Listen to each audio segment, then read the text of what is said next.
¿Cuánto dan gloria al Señor? Amén. Amén. Alabamos y bendecimos su nombre porque nos permite cantarle.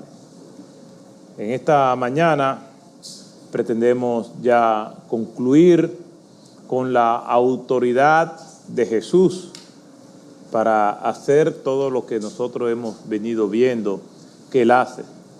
La autoridad de Jesús para enseñar, la autoridad de Jesús para elogiar, la autoridad de Jesús para sanar, para perdonar y para discernir.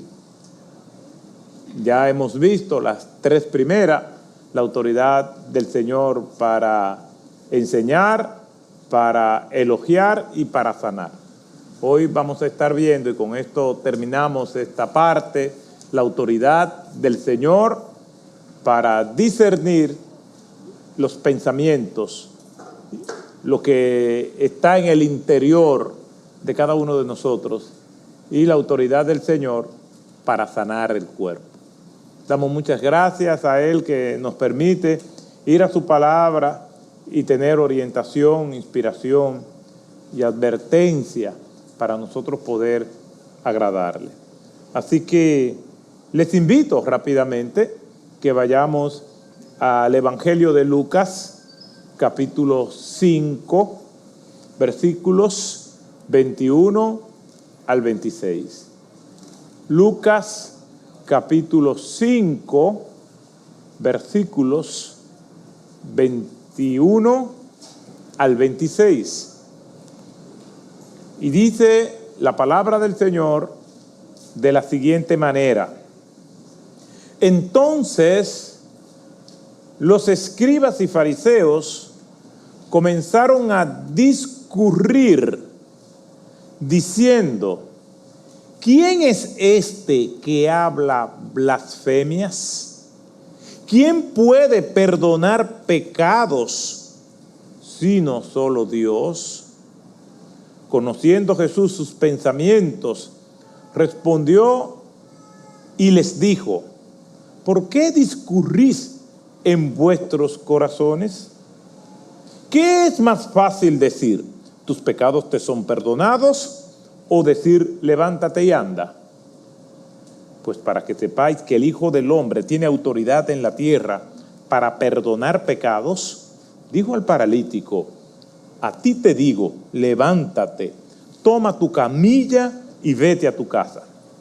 Y al instante se levantó delante de ellos, tomó la camilla en que había estado acostado y se fue a su casa glorificando a Dios.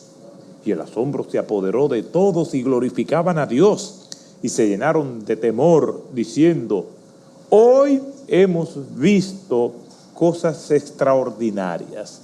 Lucas 5, del 21 al 26. El Señor bendiga su palabra. Gracias, Padre, por permitirnos leer tu palabra, por permitirnos ahora explicarla con fidelidad y con claridad, para poder aplicarla a nuestras vidas.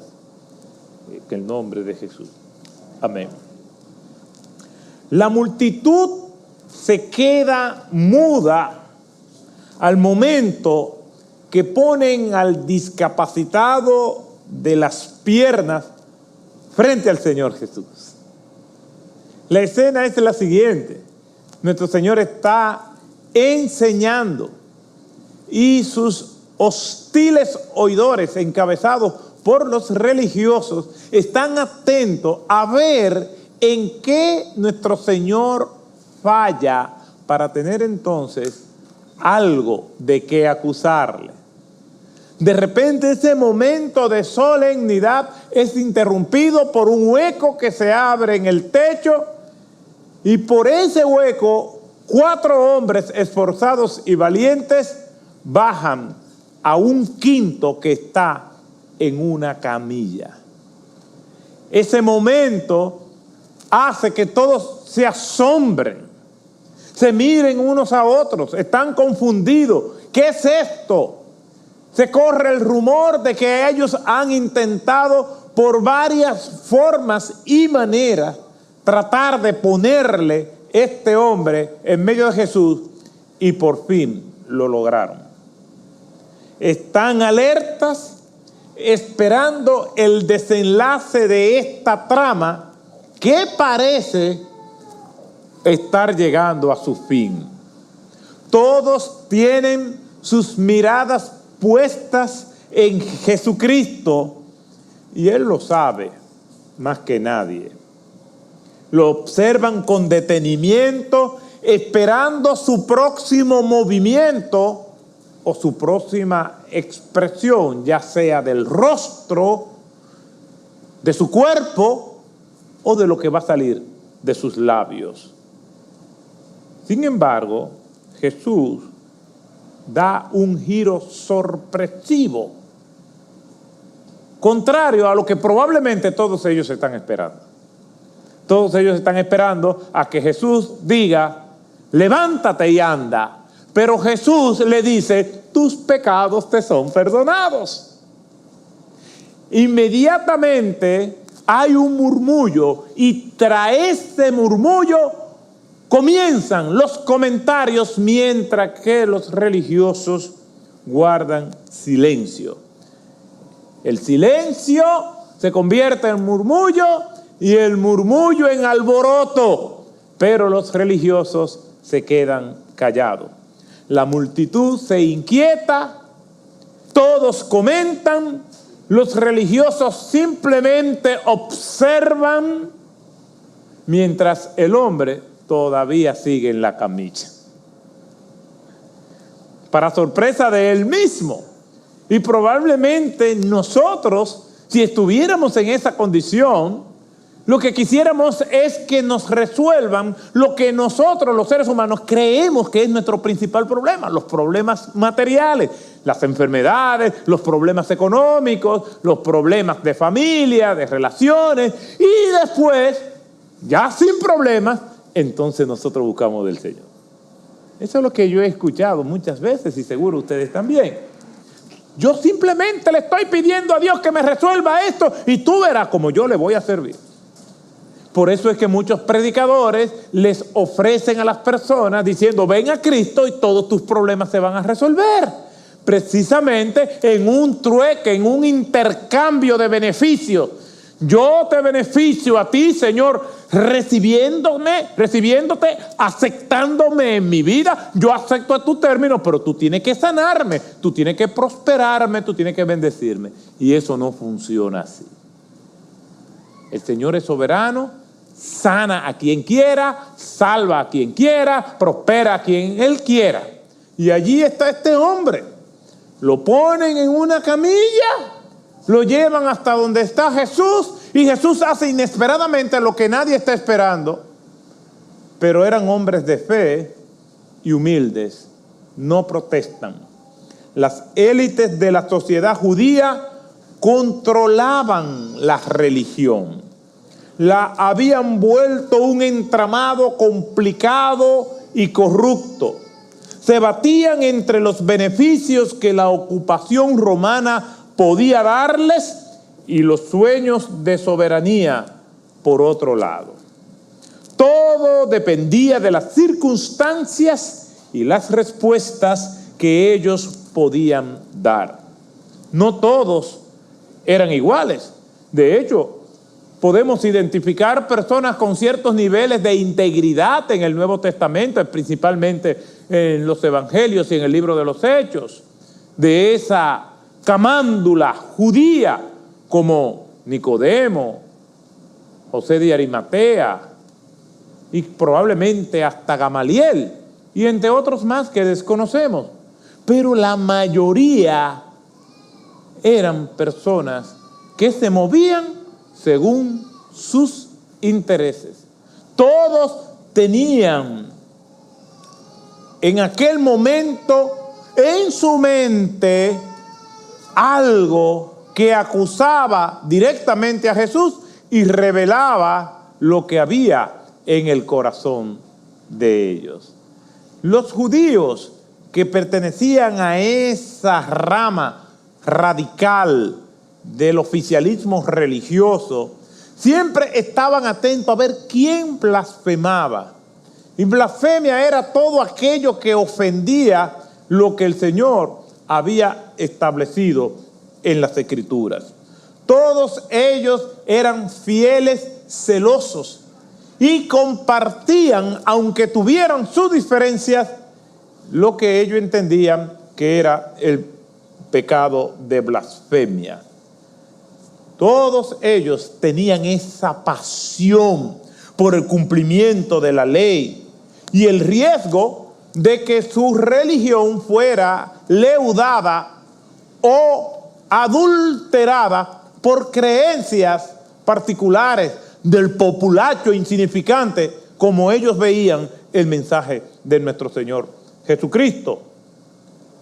De un bando a otro eran celosos. Y aunque hubiera diferencias particulares de criterios o ideológicas o religiosas, aquellos que estaban allí, en aquel lugar, escuchando a Jesús y ahora oyendo que Él le perdona los pecados a este hombre, entonces, a pesar de esa diferencia, todos en ese momento tenían un criterio unánime, estaban unidos. ¿Y cuál era? Que estaban en contra de Jesús, en contra de nuestro Señor Jesucristo. Por eso nosotros vemos que esto provocó una reacción en ellos. Lucas capítulo 5, versículo 21. Entonces los escribas y los fariseos comenzaron a discurrir, diciendo: ¿quién es este que habla blasfemia? ¿Quién puede perdonar pecados sino solo Dios? El pecado de blasfemia era penalizado por la ley de los hebreos. Consistía en decir algo que ofendiera el nombre, la majestad de Dios. Y mucho más aún si se hacía algo que hiciera lo mismo. Cuando el Señor perdonaba pecados, los fariseos pensaban que Él cometía blasfemia, porque se estaba atribuyendo algo que solo es competencia de Dios. Y la evidencia de esa reacción lo vemos en Mateo capítulo 9, del 1 al 3, Marcos capítulo 2, versículo 17, aquí en este pasaje en particular. Incluso llegaron a decirle que lo criticaban precisamente por eso. Mire lo que dice Juan capítulo 10, versículo 33. Porque tú, siendo hombre, te haces Dios. Se lo decían en su cara. Tú eres un impostor. Te hace pasar por Dios.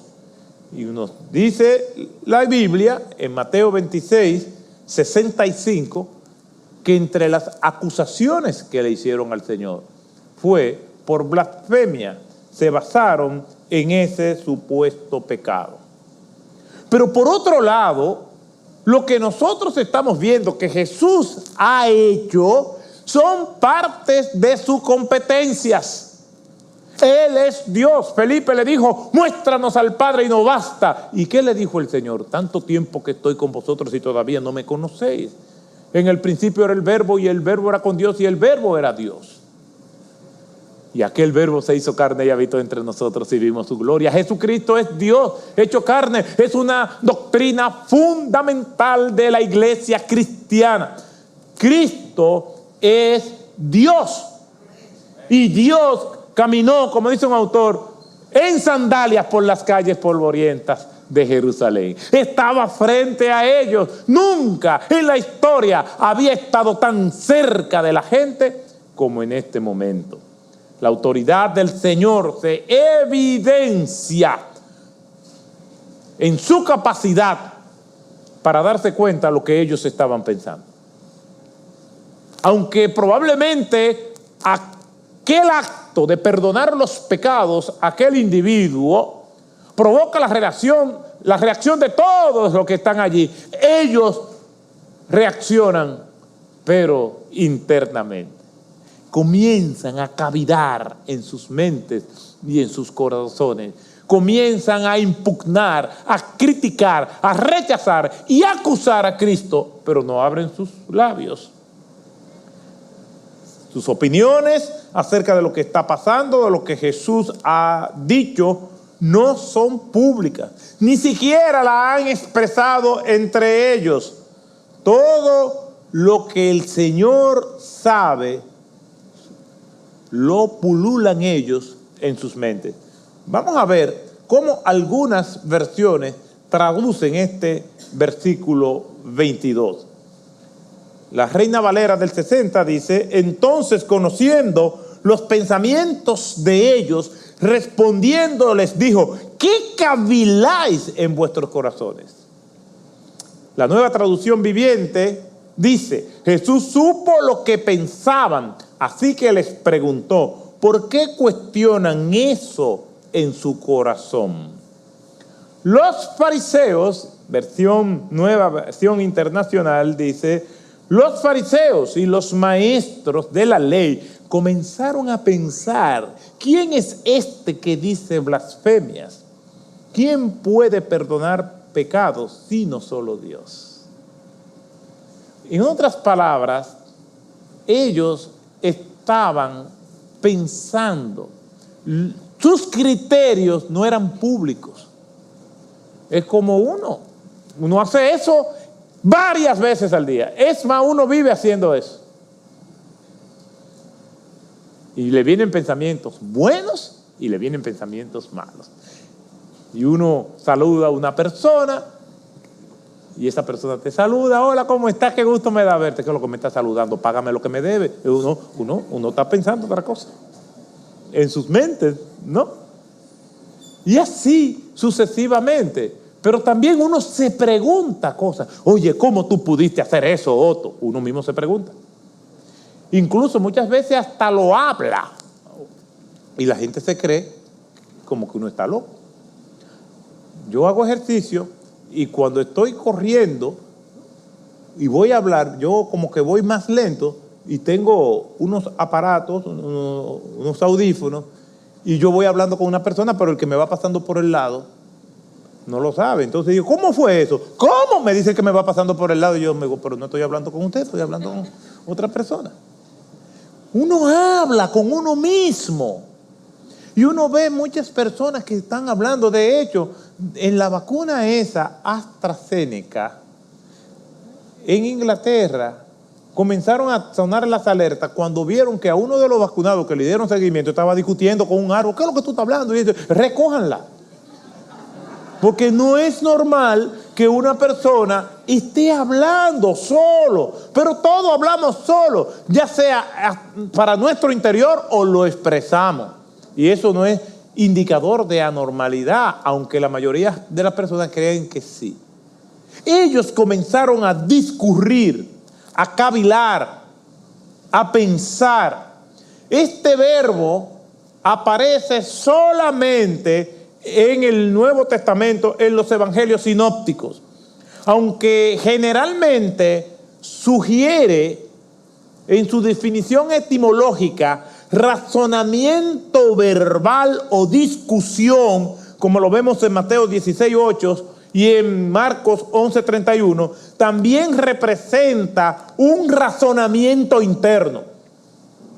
Es decir, discurrir, cavilar, no solamente es debatir con otra persona, sino debatir con uno mismo o pensar. Los escribas en este pasaje estaban razonando, que es otra manera de traducir este término.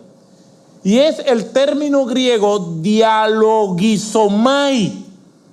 Y dialogizomai, de donde viene la palabra diálogo, puede ser con otra persona o puede ser de manera interna. Y ellos estaban dialogando en su cardia, en su corazón, porque la palabra corazón en griego es cardia. Por eso dice un ataque cardíaco, un ataque del corazón. Aquí el texto dice que ellos están dialogando, dialogesimai, en su cardia, en su corazón.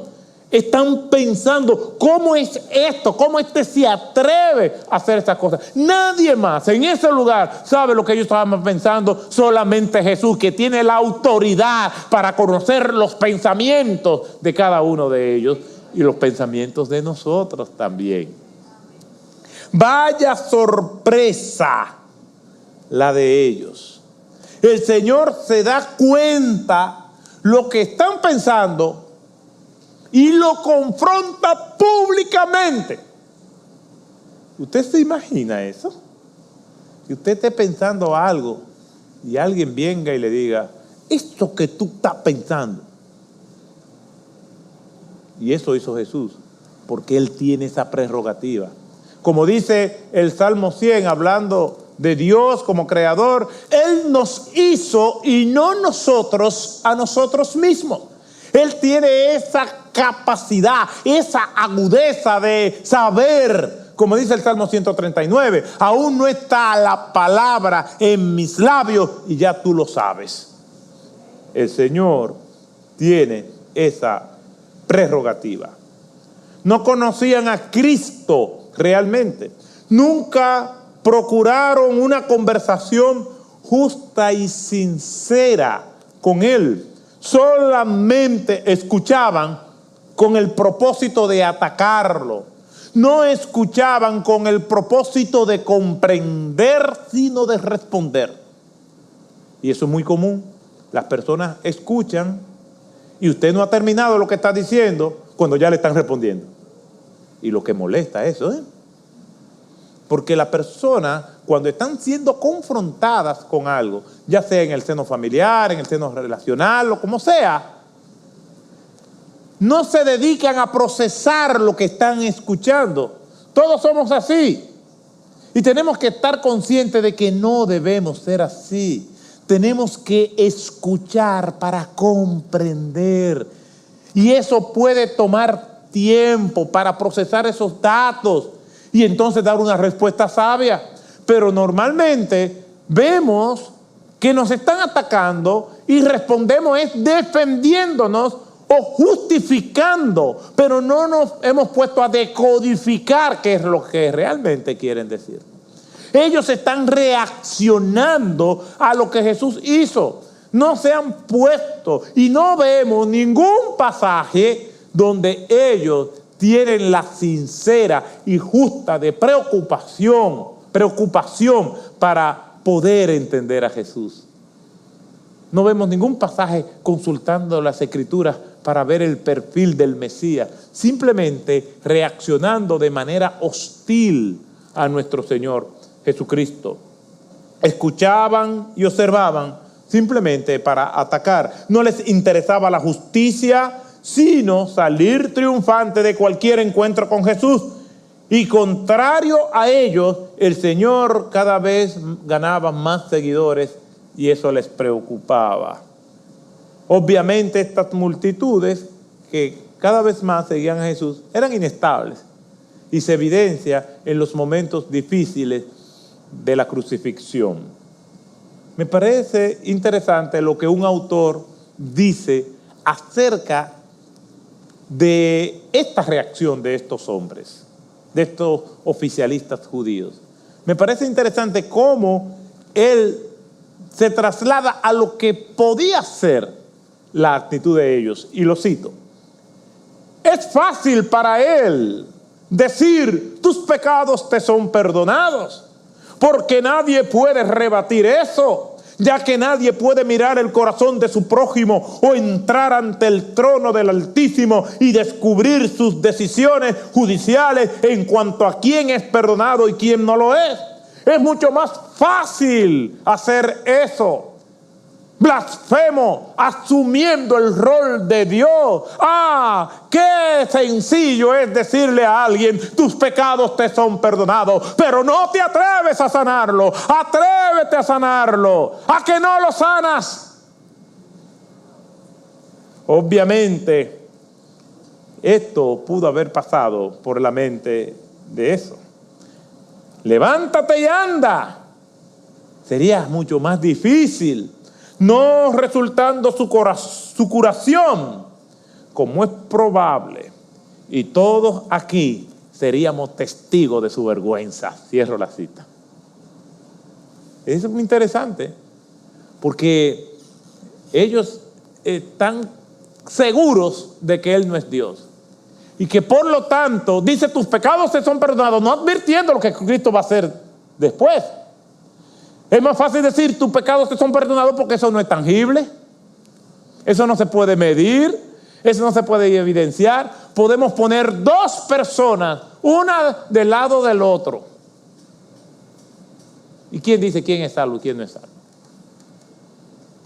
A menos que sea por el testimonio que nosotros conozcamos. Y ni aún así. Porque eso solamente lo sabe Dios.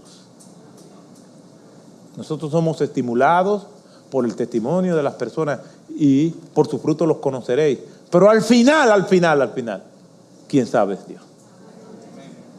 Muchos me dirán en aquel día, en tu nombre profetizamos, en tu nombre hicimos muchas señales y prodigios, en tu nombre echamos fuera demonios. Y yo os diré, nunca os conocí. No es que eran y ahora no son, es que nunca fueron. Como nos dice ese pasaje de advertencia en Mateo capítulo 7, versículos del 21 al 23. Nunca os conocí, recuerden eso. No es que eran cristianos y dejaron de ser cristianos. No es que eran cristianos y se descuidaron y se perdieron. No, es que nunca lo fueron. Porque cuando Dios salva, salva de una vez y para siempre. Es posible que estos oficialistas judíos pensaran así, creyendo que no sanar a aquel hombre supondría una derrota para Cristo y para sus fieles seguidores. Cuestionan todo esto, pero Cristo sabe todo lo que está pasando por sus mentes y corazones. Conociendo Jesús sus pensamientos, respondió y les dijo, ¿por qué pensáis? ¿Por qué dialogan? ¿Por qué debaten en sus corazones? El Señor lo sabe todo. El Señor conoce los pensamientos del hombre. Sabe que son solo un soplo. Salmo 94, 11. Tú conoces mi sentarme y mi levantarme. Desde lejos comprendes mis pensamientos. Salmo 139, 2. Mas yo conozco sus obras y sus pensamientos. Llegará el tiempo de juntar todas las naciones y lenguas, y vendrán y verán mi gloria. Isaías 66, 18. Uno de los aspectos que más pueden ayudarnos en nuestra vida, en nuestro caminar con el Señor, no es solamente que el Señor se da cuenta de lo que hacemos, es que el Señor se da cuenta de lo que pensamos. Por eso es que tenemos que amar la verdad en lo íntimo, cuando nadie nos está viendo. Nosotros somos lo que hacemos cuando nadie se da cuenta de lo que hacemos. Eso es lo que nosotros somos. Una vida sin poses, auténtica, con la conciencia de que solamente el Señor, no solamente el Señor ve lo que yo hago, sino lo que pienso. Eso va a promover pensamientos más puros y auténticos hacia Dios y hacia los demás. ¿Por qué? Porque Él conoce lo que hay en nuestros corazones. Nosotros tenemos que saber eso, tener conciencia. El no saberlo es pasar por un fariseo, porque entonces nos damos la libertad de pensar mal y de ir pecando todo el tiempo con nuestros pensamientos, creyendo que Dios no lo sabe. Y Dios lo sabe todo. Cuando nuestro Señor Jesucristo le preguntó varias veces a Pedro que si lo amaba, al final Pedro dice, tú lo sabes todo. Es esa conciencia de que Dios lo sabe todo, aún lo que nosotros estamos pensando, aún ese pensamiento del cual no somos conscientes, antes de que seamos conscientes ya Él lo sabe. Por eso es que muchas personas prefieren bloquear todo lo que tiene que ver con Dios, porque eso le mortifica. Mejor dice, no, yo no creo en eso, no, yo no creo en Dios, no, eso es fábula. ¿Por qué? Porque la conciencia no le mortifica. Porque a mí muchas veces me atormenta mi conciencia. por esta realidad. Pero qué bendición es esa realidad. Nos atormenta para que seamos mejores creyentes, nos atormenta para que seamos mejores esposos, mejores padres, mejores amigos, mejores seres humanos. Precisamente porque esa conciencia nos mortifica es que tenemos esta selva en el mundo como la tenemos. Donde hay personas, y todos ustedes saben, en estos días se ha reencarnecido el debate sobre el aborto. Precisamente porque esa conciencia no le mortifica es que mujeres dicen, yo hago con mi cuerpo lo que yo quiera. Y ellos no le dicen vida, ellos le dicen eso que está en mi vientre. Yo hago con eso lo que yo quiera porque es mi derecho. ¿A dónde se ha ido la conciencia y la sensibilidad? No importa que uno le demuestre que eso es vida, no importa, cuando ya se sienten acorralados, te van a la descalificación personal. Y ustedes, los cristianos, y comienzan a sacar malos testimonios de gente cristiana auténtica o de supuestos cristianos para descalificarnos, para salirse del debate que no aguanta ningún debate. La razón es suficiente para hacer entender que ahí hay una vida que comenzó en el momento de la fecundación. Pero es precisamente esa falta de conciencia de quién es Dios que es degenerativa. Primero queremos comenzar o quieren comenzar con 3 causales. Después, como en Nueva Zelanda y el estado de New York y otros más, que justamente antes de dar a luz, no lo quiero abortar. No importa que sea un muchachón de 5 o 6 libras. Es esa falta de conciencia que comienza con aquellas personas que comienzan a bloquear la realidad de Dios. Jesús sabe esos pensamientos. El tener esa conciencia nos libera. Nos libera hasta que nosotros cometemos un pecado y vamos y le pedimos perdón a Dios. No lo disimulamos.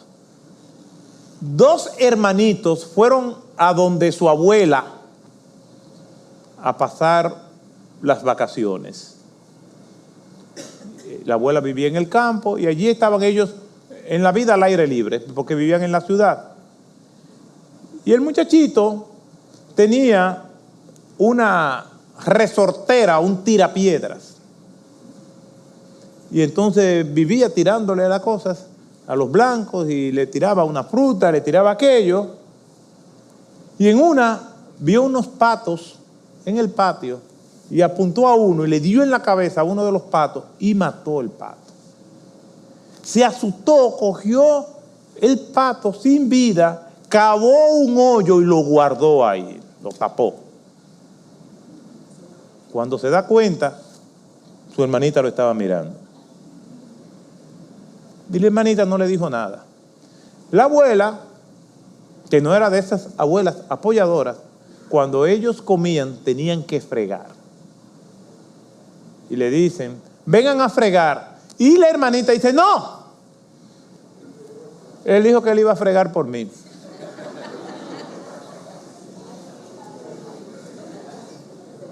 Y él muy sumiso va y friega. Vayan a recoger las hojas del patio. No. Él me dijo que iba a recoger las hojas del patio. El muchachito se zapatea un poquito y ella le dice, acuérdate del pato, yo sé dónde está enterrado. Acuérdate dónde está, yo sé todo. Y entonces él va y recoge, pero ya lo tenía en una agonía, hasta que el muchachito va donde la abuela y dice, abuela, yo quiero hablar contigo. Ajá, dime. Mira, yo estaba jugando los otros días y le apunté a la cabeza a uno de tus patos y lo maté y lo enterré. Yo me siento muy mal. La abuela toma al nieto en sus brazos y le dice, no te preocupes, yo te vi. Yo te vi. Lo que no puedo entender, ¿cómo duraste tanto tiempo siendo esclavizado por tu hermana? Dios lo sabe todo. Pero Él quiere que vayamos y confesemos. Y si confesamos nuestros pecados, Él es fiel y justo de perdonar nuestros pecados y limpiarnos de toda maldad. No importa lo que hayamos hecho, no importa las veces que lo hayamos hecho, no importa si lo disfrutamos, Él vino a traer liberación a nuestras vidas de eso. Aunque nadie nos esté viendo. Y mucho menos una hermana tirana. Jesús tiene la autoridad para discernir lo que hay en nuestros pensamientos. Y por último lugar, Jesús tiene la autoridad para sanar. Dijo C.S. Lewis en El problema del dolor lo siguiente: la historia de la humanidad es en gran parte una secuencia de crímenes, guerras, enfermedades y dolor.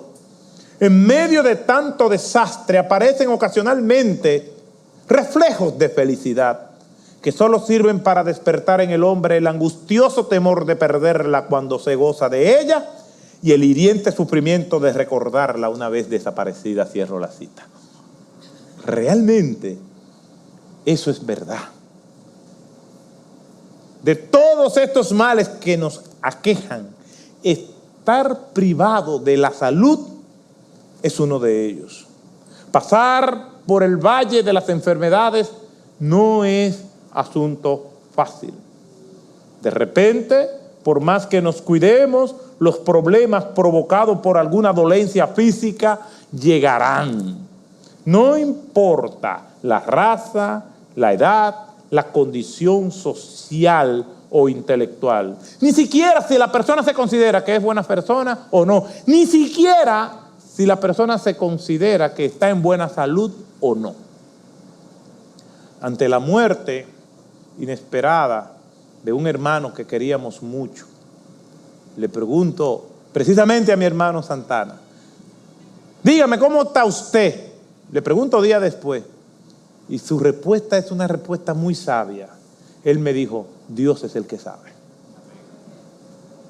Porque ciertamente una persona puede estar bien y aunque no fallezca, de un momento para otro, todo se vuelve catastrófico en torno a su salud. Dios es el que sabe.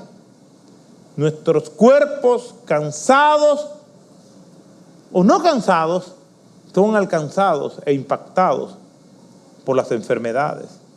Tener buena salud es algo que todos queremos. Nos facilita la vida. No importa lo viejo que estemos.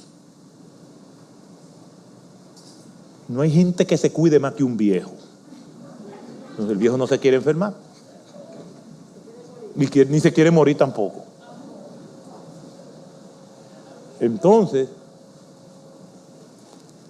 yo le decía a una hermana el día pasado: mire, están vacunando.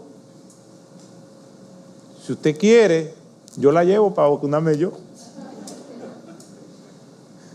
Y la hermana me dice: mire, muerta primero. Porque estamos peleando con la edad. Y junto con la edad vienen lo que llamamos los achaques.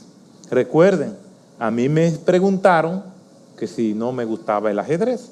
Entonces, sufrimos por las enfermedades. Yo he pasado por enfermedades. Sé lo que es estar interno en un hospital. Sé lo que es el aislamiento. Sé todas estas cosas. Leer las páginas de la Biblia entonces me llena de esperanza. Y también quiero señalar algo. Nosotros creemos en la soberanía de Dios, pero eso no debe anular nuestra fe ni anhelar estar sanos. Tenemos que pedirle al Señor que nos sane de nuestras dolencias.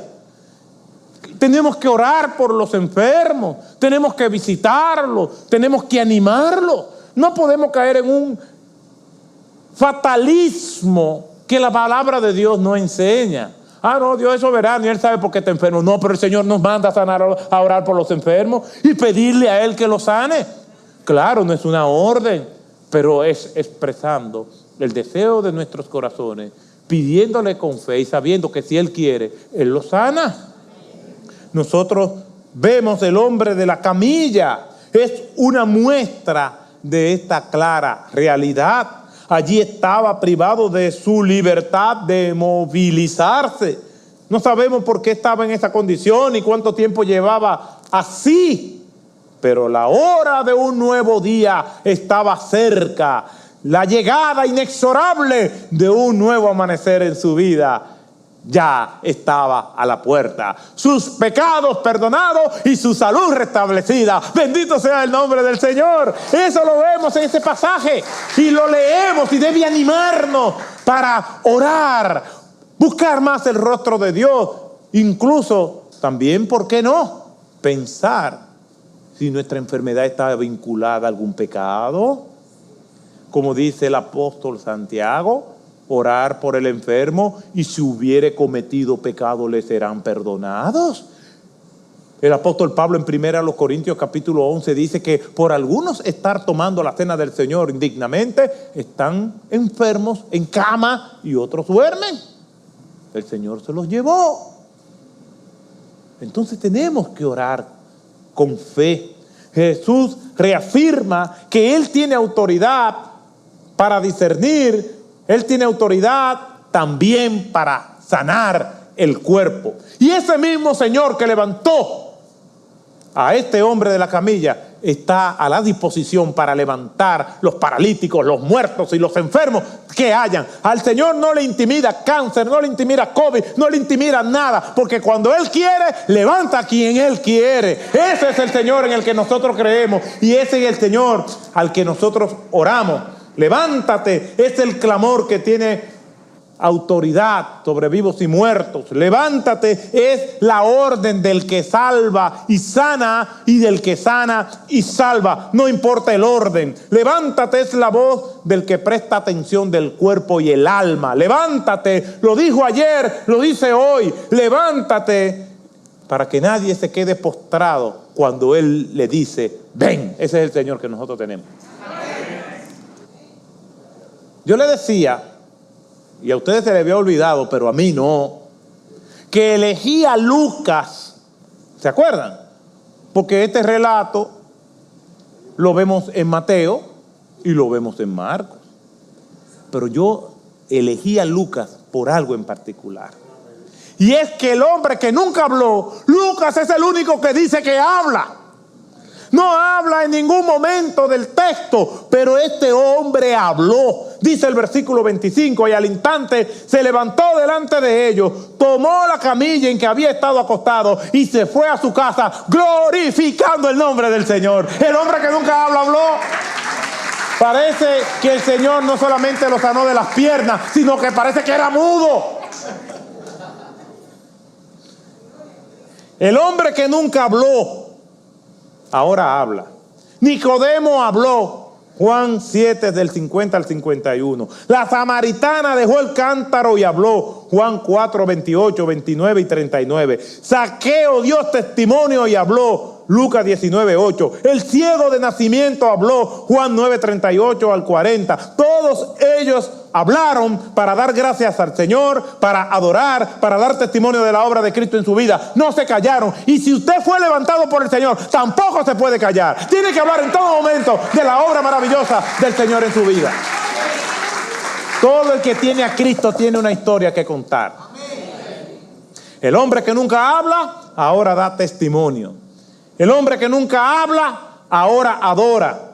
Ahora glorifica a Dios. Ahora canta. Ahora salta. Ahora expresa con gozo las maravillas del Señor. Y eso es contagioso, porque dice el texto, y todos los que estaban allí temieron y glorificaban el nombre del Señor. Todo el que es alcanzado por la misericordia de Cristo tiene motivos de sobra para adorarle. El hombre de la camilla ahora camina y el hombre que nunca habló ahora habla. Así son las cosas. Así obra el Señor. Oremos. Gracias te damos, Señor, por tu palabra. Que ella haya llegado a las profundidades de nuestras almas. Y aquel que no te conoce o aquella que no te conoce, venga a ti. Levanta, Señor, al caído. Levanta al Señor al perdido. Levanta, Señor, a los enfermos del alma y del cuerpo. Y gracias, Señor, porque todos nos beneficiamos de tu misericordia. Si hay alguien aquí, o en las áreas de circuitos cerrados, o en sus casas, o en el lugar donde estén, te pido, Señor, que tú también le levantes. Si aquí hay alguien que todavía no conoce al Cristo que sana y salva, que venga a ti, Señor. Tráelo.